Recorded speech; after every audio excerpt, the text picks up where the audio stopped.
Olá, boa noite. A notícia entrevista hoje é a advogada Raquel Lira. Ela é governadora do estado de Pernambuco, foi prefeita de Caruaru, deputada estadual, secretária de Estado, procuradora do estado. Governadora, obrigado por nos dar essa entrevista.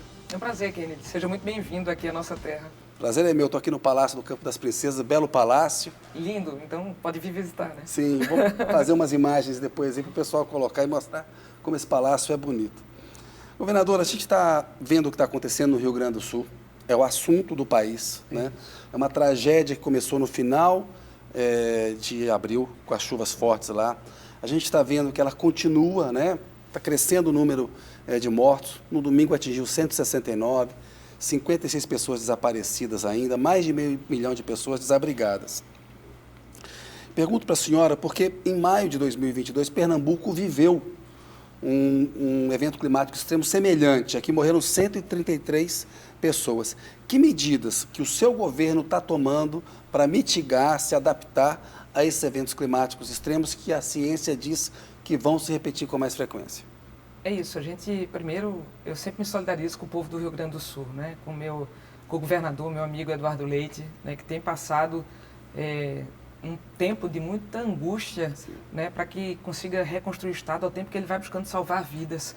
E isso é bem desafiador para um gestor, né? Você vai com uma programação, para um roteiro de um ano, de repente vem um evento como esse e tudo precisa se redirecionar.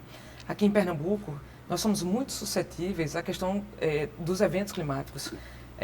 Muitas vezes a gente tem na mesma cidade decretação de situação de emergência por conta da estiagem e decretação de situação de emergência por conta de chuvas. E isso acontece o tempo inteiro. Nós temos grande parte do estado no semiárido brasileiro. Nós temos 2 milhões de pessoas sem acesso à água. Então, a questão da seca é muito presente no nosso território.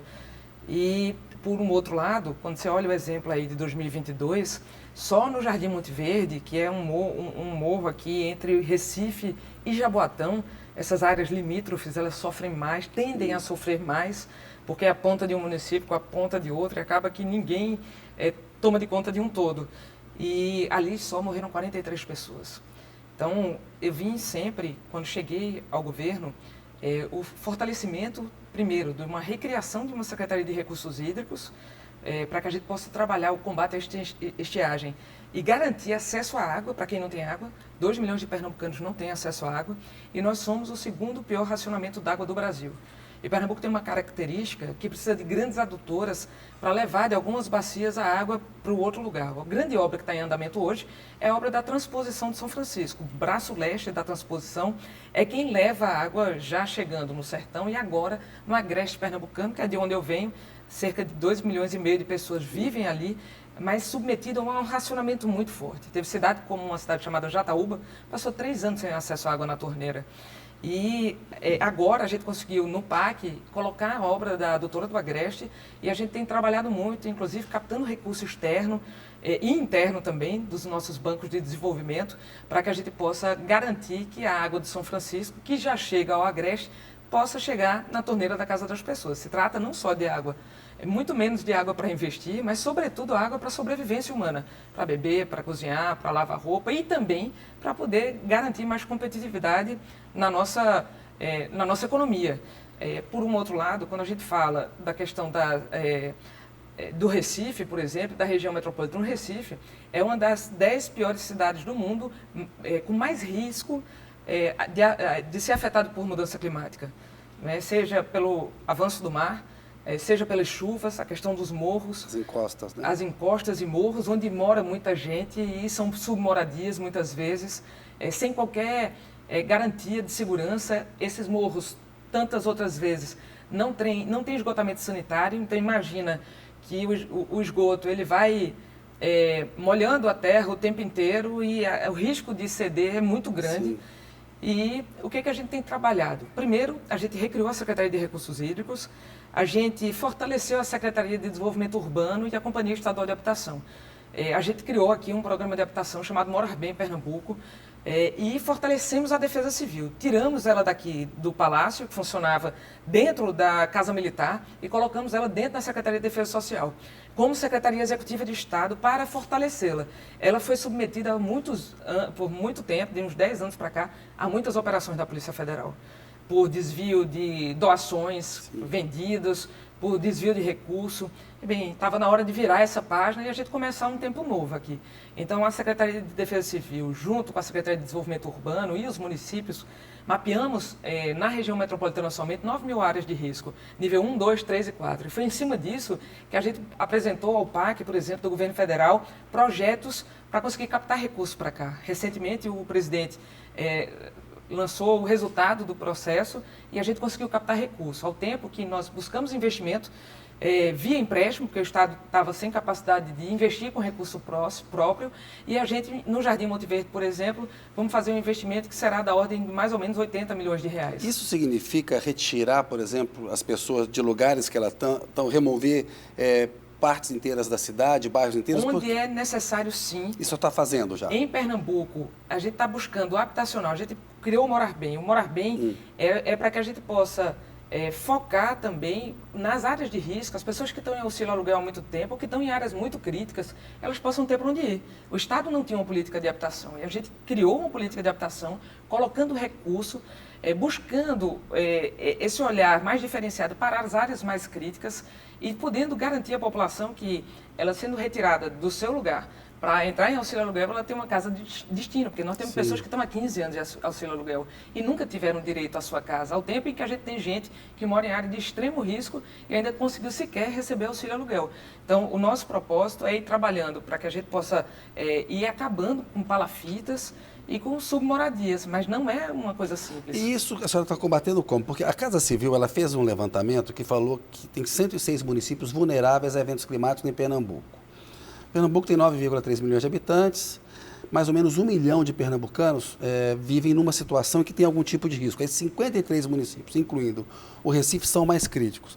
1 milhão de pessoas. Imagino que assim, é preciso o envolvimento, a relação com a prefeitura como está, como é que está com o prefeito João Campos, como é que está com o presidente Lula, para se articular uma resposta a isso. Isso está azeitado, governadora? Veja só, eu já fui 44 vezes a Brasília desde que assumi o mandato.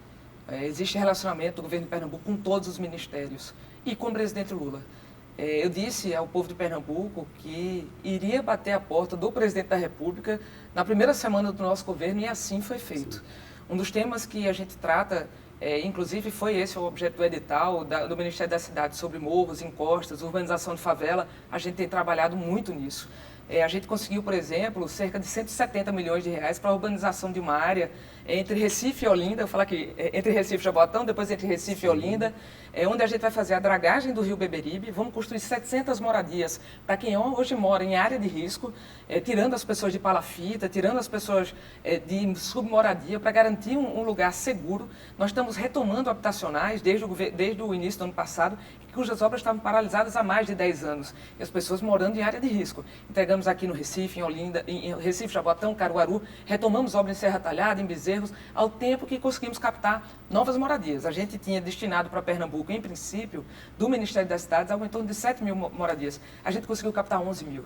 E foi porque o governo do Estado indicou terrenos, indicou áreas, foi buscar recurso, colocou um programa que nós chamamos aqui do Morar Bem, Entrada Garantida, onde quem ganha até 2 salários mínimos, que não tinha o dinheiro, quando vai buscar um financiamento de uma casa até 190 mil reais, ele não tem o dinheiro para dar entrada.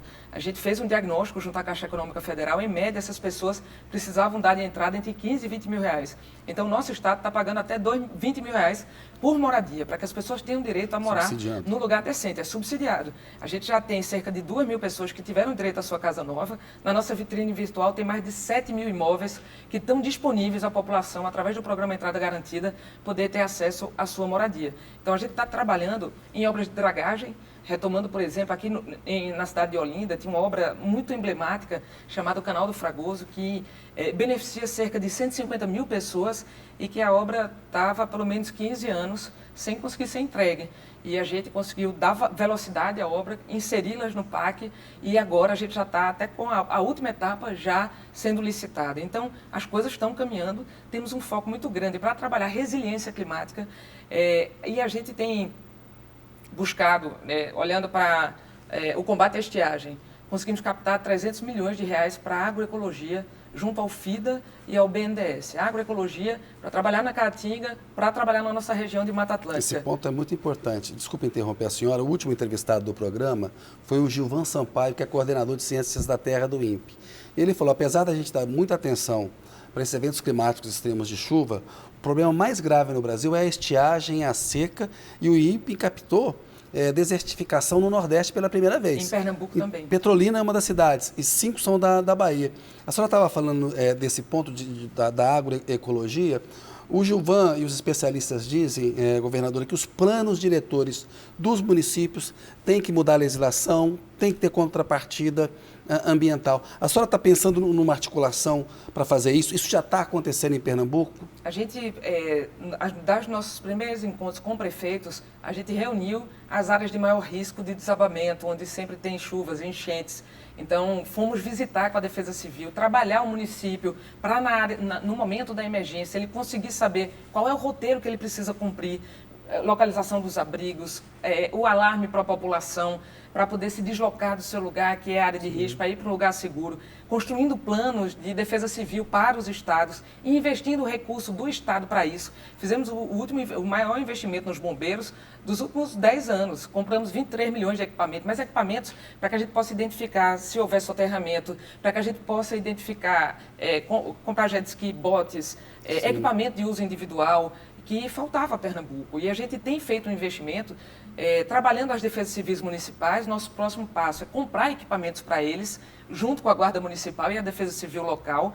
A gente tem feito um trabalho para a convivência com o semiárido, a resiliência das nossas cidades e, portanto, do nosso estado, trabalhando regeneração ecológica, com replantio da Caatinga, replantio da Mata Atlântica. Conseguimos captar 60 milhões de reais do BNDES, 30 milhões deles, mais 30 milhões do governo de Pernambuco, para reflorestamento da Caatinga. É a primeira vez que um estado consegue captar recursos para esta finalidade. A Caatinga é um bioma único nosso. Isso. E tem uma biodiversidade muito rica. Isso. Mas, por muito tempo, foi muito mais rentável para o pequeno produtor, muitas vezes, ele fazer desflorestamento e acabar, desmatamento, e vender a lenha do que plantar. Então, a gente está trabalhando nas duas frentes. É dinheiro para a agroecologia, com assistência técnica, com recurso garantido. Captamos 90 milhões de dólares para fazer sistema simplificado de abastecimento rural.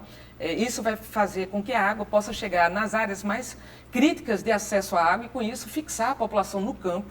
E, ao lado disso, os 300 milhões de reais, agroecologia, sistema simplificado de abastecimento rural, reflorestamento da Caatinga e pagamento por serviço ambiental. Essa é uma lei que em Pernambuco havia mais de 10 anos, mas nunca foi implementada. É muito mais barato pagar pela floresta em pé do que depois tentar regenerá-la, que leva décadas para que isso possa acontecer. Então, a gente começa a pagar por serviço ambiental para a manutenção da mata de pé. E trabalhando transição energética em polos de desenvolvimento de Pernambuco. Por exemplo, o polo gesseiro. Nós somos, no Araripe pernambucano, responsável por 95% da produção de gesso no Brasil. Tudo alimentado por lenha da Caatinga. A gente agora está levando gás para lá através da Companhia Estadual de Gás. Então, a gente garante transição energética mais eficiente para o produtor e garante menor...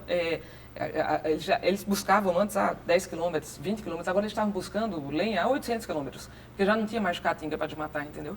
Então, tem que ser algo que precisa fazer a costura do tecido, do território, para permitir que as pessoas possam viver onde vivem, mas com mais felicidade, com acesso à água, com investimento para garantir a sua sobrevivência lá e nos grandes centros urbanos, a leitura de desenvolvimento urbano em metrópoles, que é isso que a gente tem buscado fazer, ajudando os municípios, inclusive, a fazer projetos. A Embrapa faz pesquisas na Caatinga, como faz no Cerrado, porque são plantas, uma fauna acostumada a viver com pouca água. E dali você tirar tecnologia para enfrentar estiagem em outras áreas. Pois é, o mundo inteiro vem ver o Brasil como é que no Nordeste consegue haver convivência, mas a gente ainda sofre muito. Sim, sim. Queria falar com a senhora foi deputada estadual. O Congresso brasileiro é muito conservador, a gente vê no Congresso vários projetos que é para afrouxar legislação ambiental. Essa semana estão discutindo até privatização de praia, por exemplo, no Congresso tem uma reação muito grande. Aqui no Estado, do ponto de vista da legislação estadual, a senhora entende que ela já é suficiente para lidar com o problema e é uma questão de fiscalizar, fazer projeto, ou a senhora entende que é preciso mudar e tornar essa legislação mais rigorosa? A gente, aqui em Pernambuco, precisa criar novas áreas de proteção ambiental, precisa criar plano de manejos para as áreas que podem ser exploradas, unindo a capacidade de sobrevivência da população no território com a preservação, como, por exemplo, esse pagamento por serviço ambiental, para garantir a mata de pé, trabalhar a agroecologia. E a gente tem uma legislação que a gente já sentou, a gente está desenhando aqui um programa chamado Plano de Mudança Econômica Ecológica, para preparar Pernambuco para essa nova onda da economia verde. Eu recebi nos primeiros 6 meses do nosso mandato aqui, todas as maiores economias do mundo, as 20 maiores economias do mundo tiveram aqui, pelo seu embaixador, pelo seu ministro ou ministra, dialogando sobre produção de energia, que é um grande gargalo, especialmente quando existe a guerra da Rússia, a dificuldade no fornecimento perene de gás e o olhar para a produção de hidrogênio verde, energia eólica e solar, e com ela conseguir produzir energia verde, hidrogênio verde para exportação, amônia, e também ter toda uma cadeia produtiva que vai precisar, pelas exigências que o mundo tem hoje, de acordo com o Acordo de Paris, com os objetivos daqui do milênio, a gente vai precisar nos abrir como Estado para receber esses investimentos. Então tem que mudar a lei. A senhora pretende mudar a lei? Não necessariamente. Não, a gente está conseguindo fazer de maneira mais eficiente. Para se dar uma licença ambiental aqui em Pernambuco, por exemplo, a média era de 134 dias. Nós baixamos isso para em torno de 35 dias. Mas eu não estou descumprindo a lei ambiental, muito pelo contrário. Eu estou preservando a legislação ambiental, mas hoje, no Conselho de Desenvolvimento de Pernambuco, para aprovar benefícios fiscais, por exemplo, senta na mesma mesa o Secretário de Desenvolvimento Econômico e a Secretaria de Sustentabilidade e Meio Ambiente, olhando para a economia num olhar só, de que a gente precisa crescer de maneira sustentável e justa, deixando socialmente equilibrado esse investimento para permitir que as pessoas possam aproveitar essa nova onda, dos pequenos aos grandes, socialmente equilibrado e ambientalmente equilibrado, portanto, preservando o meio ambiente, garantindo replantio de Mata Atlântica, de matas ciliares, como a gente se comprometeu a plantar 4 milhões de árvores, para garantir que a gente possa trabalhar esses ecossistemas, ao tempo em que, por exemplo, quando a gente garante que está em gás na gipsita, na produção de gesso, em vez de lenha, a gente também está preservando o meio ambiente, mas a gente está garantindo que uma cadeia produtiva possa funcionar. Então, não se trata necessariamente de mudar a legislação. Precisa a gente cumprir ela, mas de maneira sustentável. Né? E criando mais áreas de proteção, sim. Governador, os especialistas também falam que é preciso haver uma melhor coordenação nacional para se adaptar e mitigar esses eventos climáticos extremos. Né? A gente está vendo que o que aconteceu no Rio Grande do Sul, muitos especialistas entendem que é inédito pela dimensão que tomou. Né? Houve em Santa Catarina, nos anos 80 teve, aqui em Pernambuco, nós falamos há pouco, em 2022, um evento climático extremo. Uma coisa em discussão é a chamada Autoridade Nacional de Segurança Climática.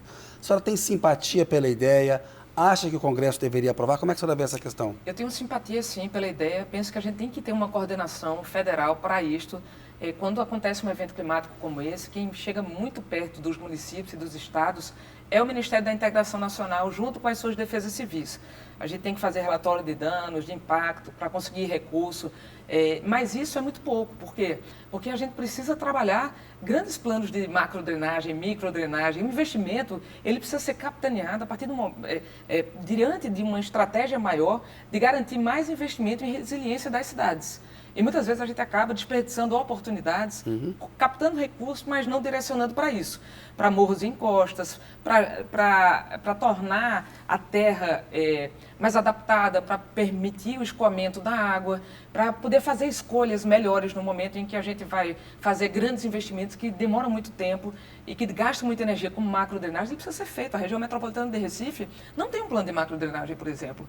A gente está fazendo uma parceria com a Universidade Federal para poder garantir que a gente possa desenvolver esses planos e a gente vai captando recursos de acordo com essa carteira de projeto que precisa enxergar isso. Nós estamos fazendo como governo esse movimento, mas uma autoridade climática, eu não tenho dúvida nenhuma de que nos ajudaria a conseguir ter estratégias mais claras para enfrentamento a eventos como esse, que de fato cada vez serão mais frequentes na nossa vida, seja por um lado pela desertificação, seja por falta de água, e seja por outro, por esses eventos extremos que infelizmente acometeram Pernambuco em 22 e acometeram o Rio Grande do Sul agora.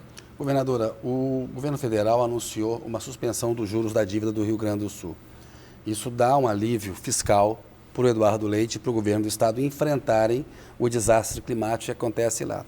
A partir disso, surgiu uma ideia de se criar um regime de recuperação socioambiental. Tem gente que defende, olha, você poderia trocar parte da dívida dos estados por financiamento, estados e municípios, trocar parte dessa dívida por financiamento de projetos que vão nos ajudar a adaptar e mitigar os eventos climáticos extremos. A situação fiscal de Pernambuco, queria que a senhora fizesse uma avaliação de como está e se a senhora tem simpatia por algum tipo de negociação de mudança do regime fiscal brasileiro.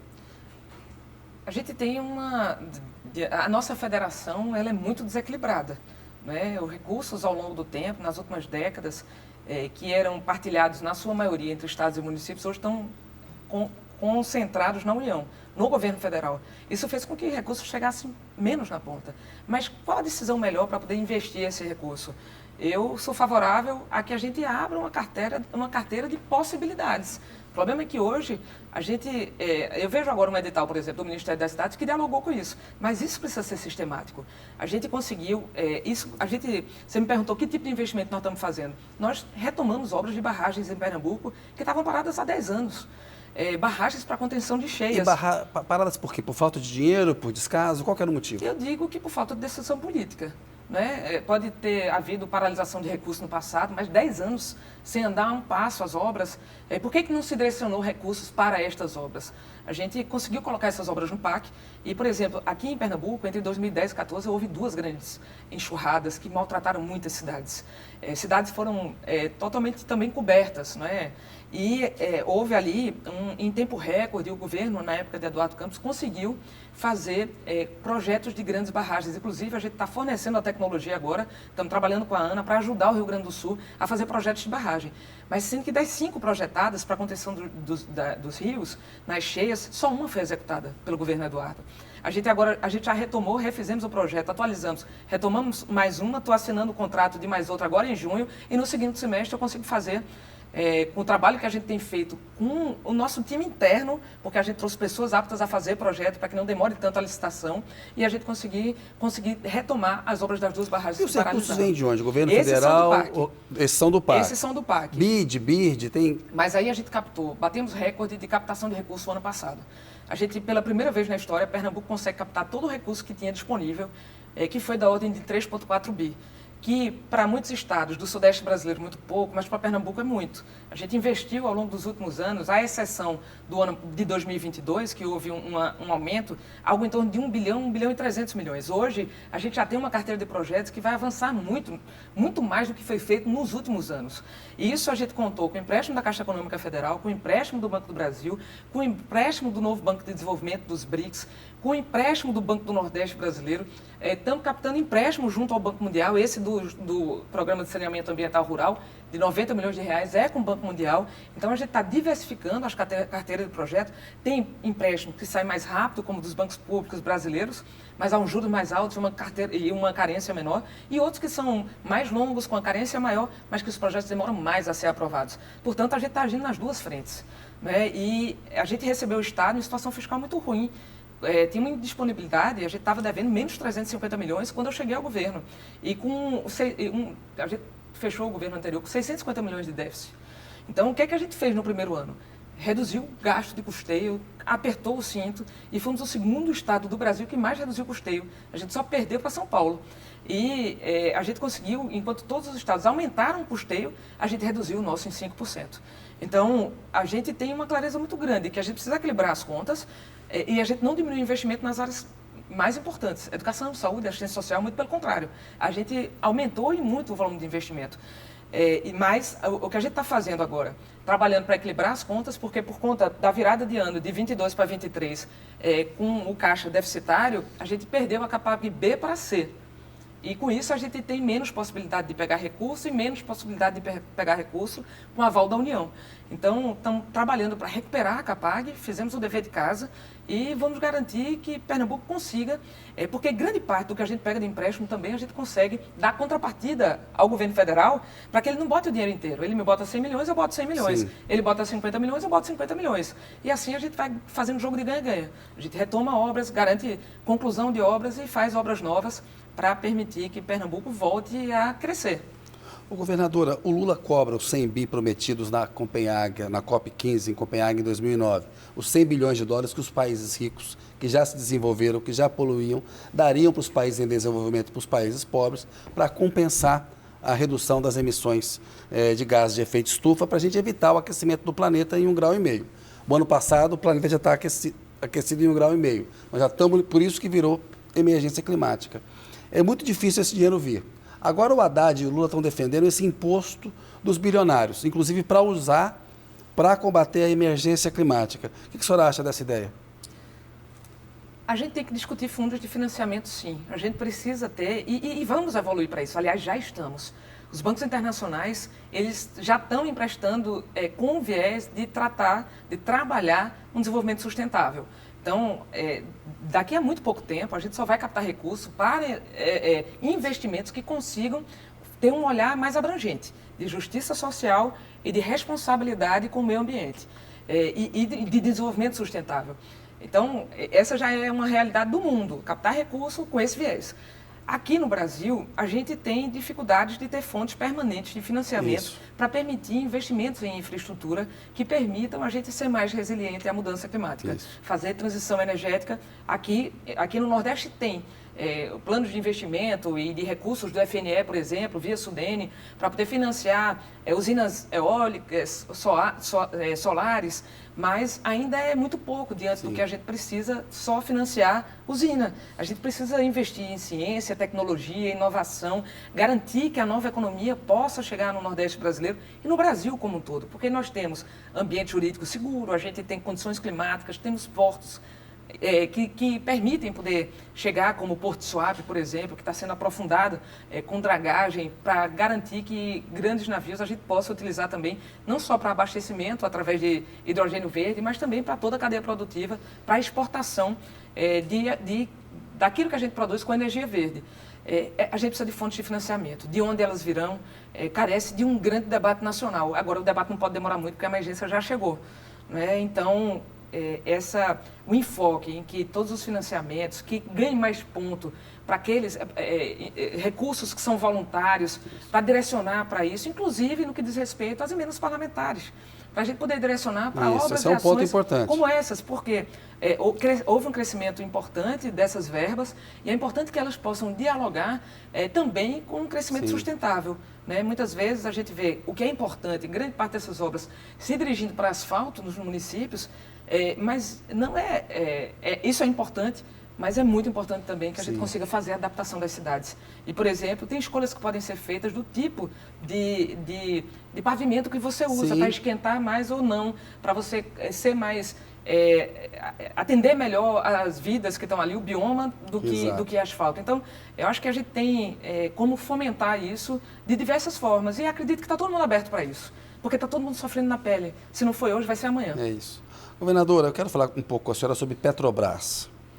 O presidente Lula trocou o comando da empresa, ele pediu que fosse retomada a obra da refinaria de Abreu e Lima aqui em Pernambuco. Quando ele tomou essa decisão, houve uma crítica de que ele está interferindo na Petrobras e que isso é ruim para a empresa.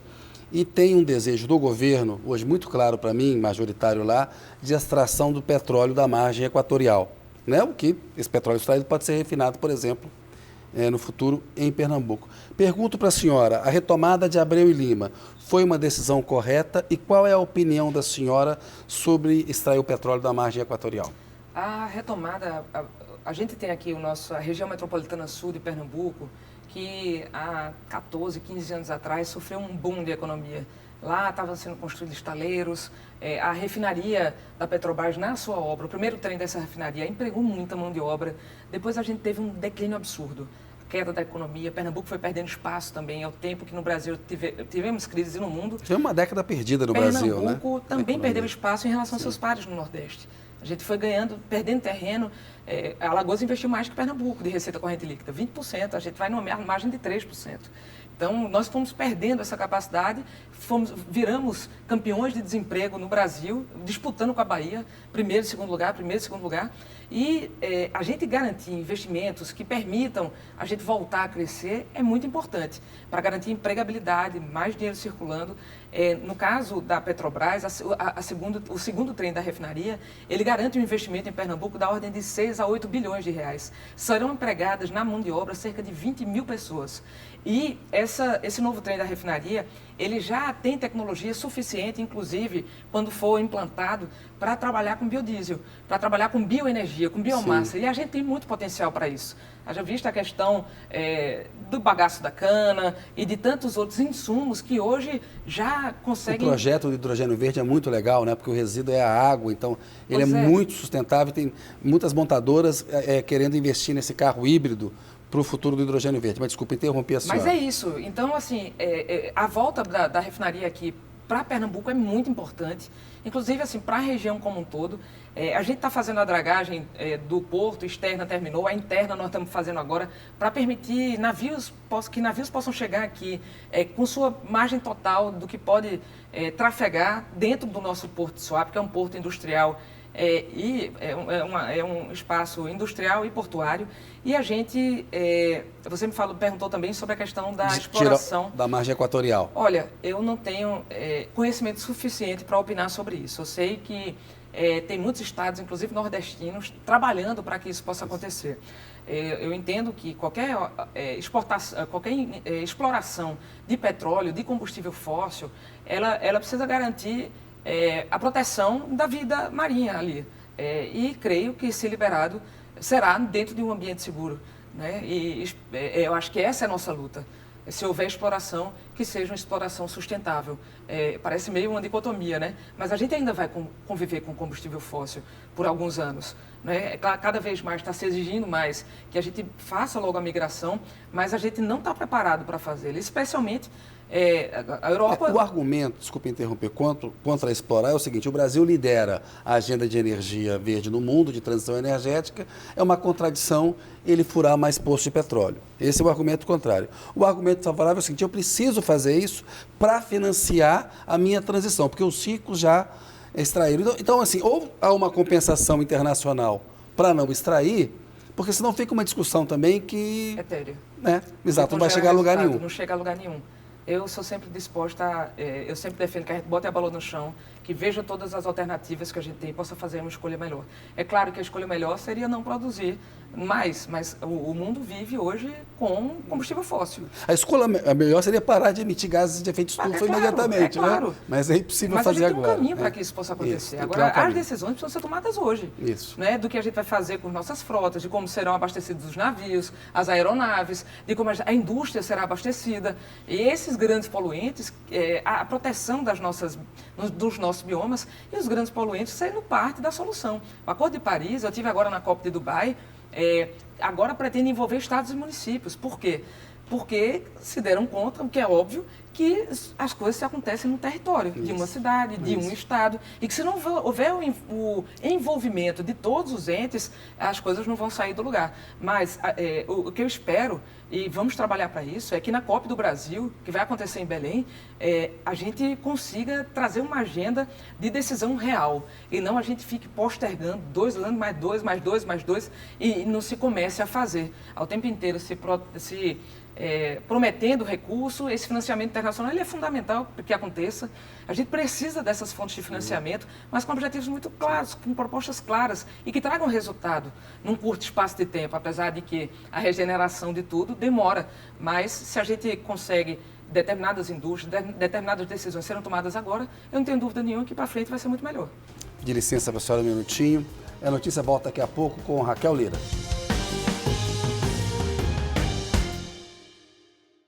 Olá, a notícia está de volta com Raquel Lira, a governadora de Pernambuco.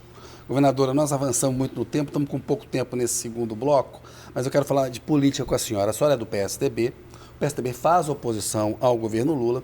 A senhora tem tido uma relação, parece muito positiva, de muita parceria com o presidente Lula, inclusive dele também em relação à senhora. Qual que deve ser a posição no seu entender, do PSDB em relação ao governo Lula? Independência, apoio, oposição? Primeiro, Pernambuco passou muito tempo sem um diálogo com o governo federal. Passaram 3 presidentes e Pernambuco não conseguiu trazer para cá investimentos para a gente poder alavancar a nossa economia, melhorar a condição de vida das pessoas pernambucanas. E parte disso a senhora atribui, ou tudo isso, a falta de interlocução com o presidente da época? Com o presidente da época, porque foi presidente do PT, do MDB e o presidente Bolsonaro, que antecedeu o presidente Lula. Então, o nosso compromisso primeiro é de retomada do diálogo federativo e da construção coletiva. E a gente vem fazendo isso. Sou grata ao governo do presidente Lula, aos seus ministros, que são muito atenciosos com os projetos que a gente encaminha. É claro que a gente tem um time preparado para garantir que os projetos estejam prontos, para poder arrecadar, buscar recursos, mas a gente tem feito um regime de colaboração, do mesmo jeito que eu estou fazendo com os municípios. Os 184 municípios de Pernambuco têm parceria com o governo do Estado. Dobramos o valor da assistência social, redistribuímos o ICMS, algo que não se fazia há 12 anos. Cidades que aumentaram o ICMS em 100%, que hoje estão conseguindo pagar a sua folha e que não tinham condição de fazer isso antes. A gente coloca a cozinha comunitária, nós já pactuamos cerca de 180 cozinhas comunitárias, cada uma delas a 200 refeições por dia. Estamos construindo creche para os municípios. Lancei o primeiro lote de edital de 51 creches. Vamos construir 250 com recurso do governo de Pernambuco. Ainda vou manter por um ano. Eu não estou perguntando qual é a cor da bandeira partidária do político, do prefeito que está no cargo. Eu preciso atender a população de Pernambuco. Quanto ao PSDB, eu sou muito grata ao partido porque disputei as eleições majoritárias dentro de um partido que me deu condições de disputar. Primeiro, por me fornecer legenda, algo que foi me negado no passado. E depois, garantindo também recursos para a disputa dessas eleições.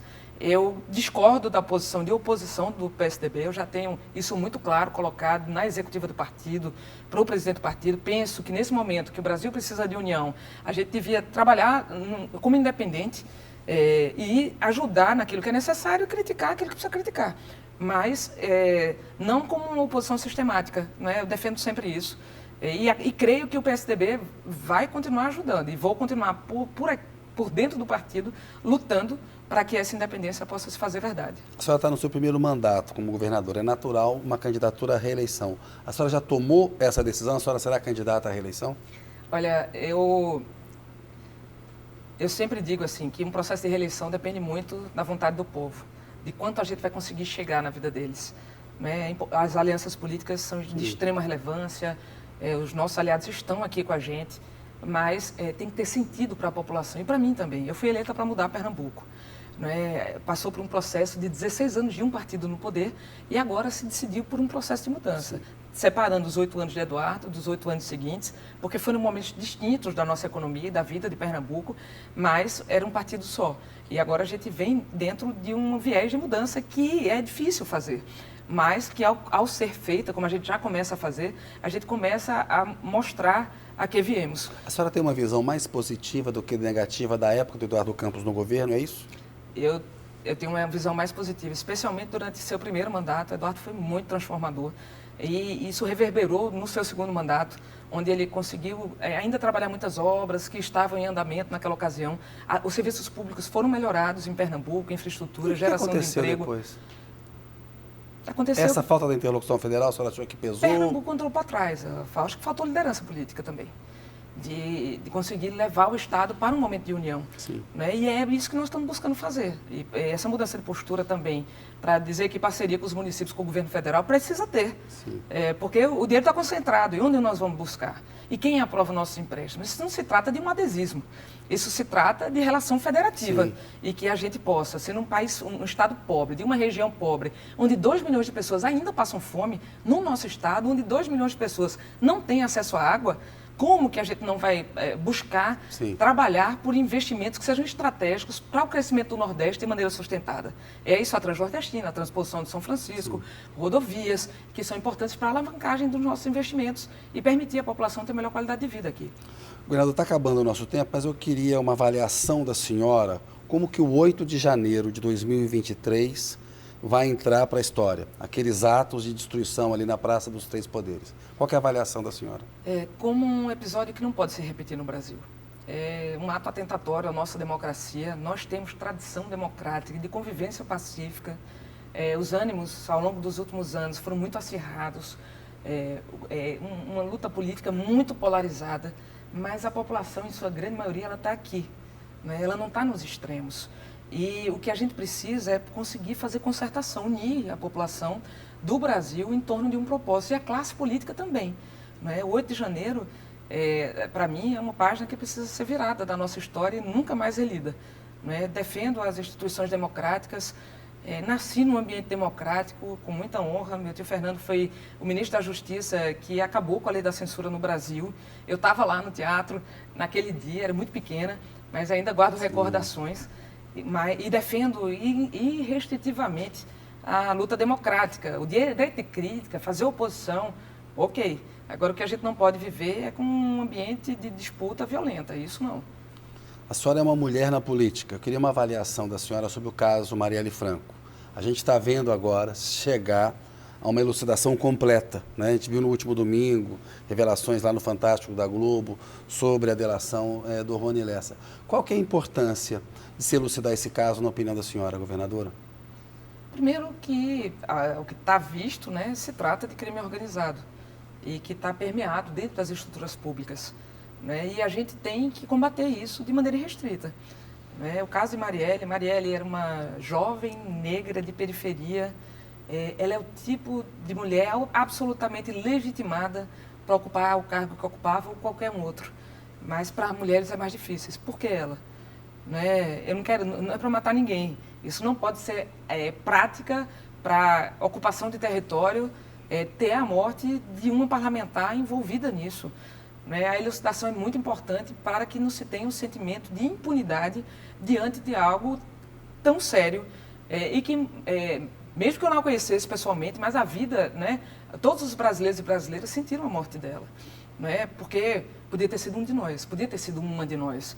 E quando a gente se expõe para a atividade política, nós, mulheres, somos muito mais criticadas, muito mais colocadas em xeque, muito mais violentadas de diversas formas. E é por isso que sempre que a gente tem a oportunidade de dar as mãos a uma mulher, abrir espaço para a ocupação de espaço de poder, isso precisa ser feito. Os partidos políticos precisam fazer, mas no caso Marielle é o combate a crime organizado e que não se Deus permitir e as pessoas tiverem sanidade, que algo como isso nunca se repita. Governador, nosso tempo acabou, mas eu queria que a senhora respondesse rapidamente. Qual que é a posição da senhora em relação à regulamentação das redes sociais? Combate a fake news é importante, outros falam, isso vai redundar em censura.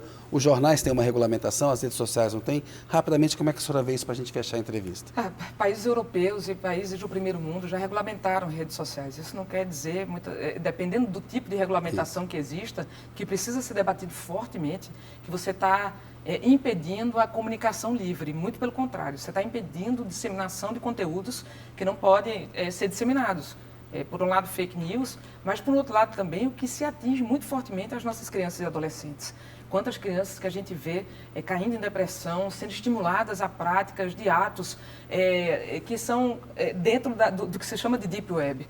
E isso tem sido sistemático, porque a gente também não tem trava nenhuma. Para mim, precisa ser debatido, discutido e regulamentado, dentro de propósito que mantenha a democracia que trouxe, a democratização de informação que as próprias redes sociais trouxeram.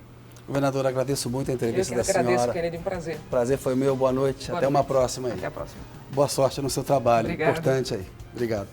Pessoal, agradeço muito a audiência de vocês, um abraço, boa noite, até a semana que vem.